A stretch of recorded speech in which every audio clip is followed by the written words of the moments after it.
Welcome to this explainer. Today, we aren't just looking at a football player. We are unpacking a masterclass in extreme human performance. What can the rest of us really learn from the most followed human being in history? Let's find out. For over 2 decades, it honestly felt like Cristiano Ronaldo was invincible, right?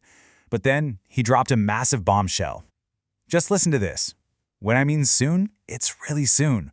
Probably 1-2 years I'll still be in the game.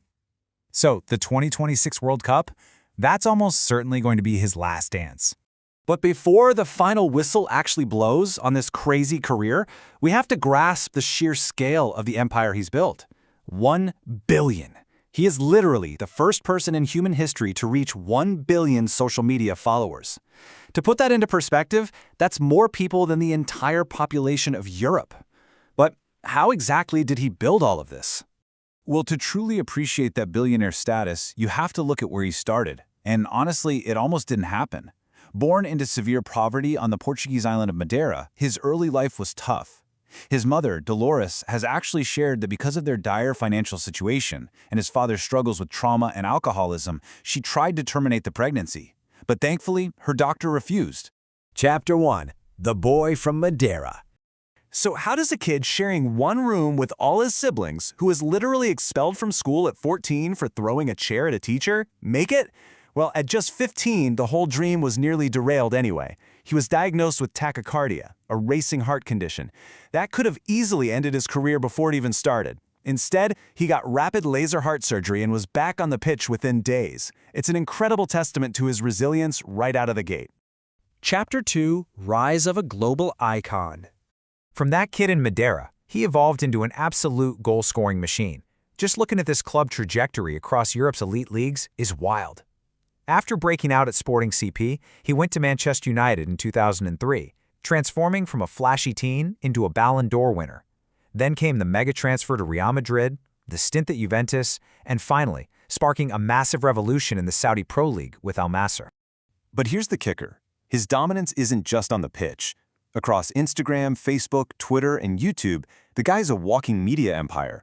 When he launched his YouTube channel, he completely shattered records, hitting 1 million subscribers in just 90 minutes. No way, right? The level of global attention he brings to absolutely everything he touches is unmatched. Chapter 3. The Anatomy of Greatness. Let's break down the mechanics of how he stays on top.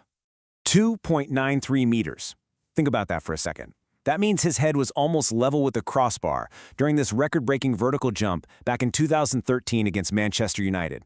It's just a freakish feat of athleticism. He basically turned himself into the ultimate aerial weapon, scoring headers that most players literally wouldn't even attempt. And if you're wondering what the secret is to that kind of explosive power and extreme longevity, you gotta look at how he fuels up. He is famously strict about avoiding sugary and processed foods. Instead, he focuses on smaller, regular meals packed with whole foods and lean proteins. He treats his body like a high-performance machine. The takeaway for us? Elite output absolutely requires elite fuel. To really hammer home that mindset, check out what the Brazilian legend Ronaldo had to say. "There are so few players who take care of their body like he does. I trained because I had to, he does it because he loves it." That hits the nail on the head. It's that obsessive, day-in, day-out dedication that separates Cristiano from everyone else. His longevity isn't luck. It is entirely engineered. Chapter 4. Philanthropy and Global Impact. So what does he do with this massive platform? Well, he makes it profoundly personal. When his mother survived cancer, he funded the $1.5 million center in Madeira that treated her. He's donated millions to disaster relief, like the Nepal earthquake. And, he famously refuses to get tattoos for one very specific reason, so he can regularly donate blood and bone marrow. It's a very hands-on commitment to global healthcare. Chapter 5. The Twilight of a Career. Because, let's face it, time catches up with us all. To survive playing at this level into his 40s, he's had to fundamentally change his game. That explosive, step-over-loving winger who could just sprint past 3 defenders, that guy's gone. He's naturally adapted into a central goal poacher now.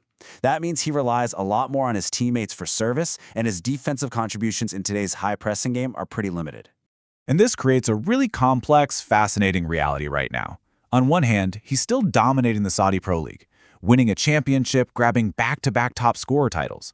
But contrast that with his recent international struggles.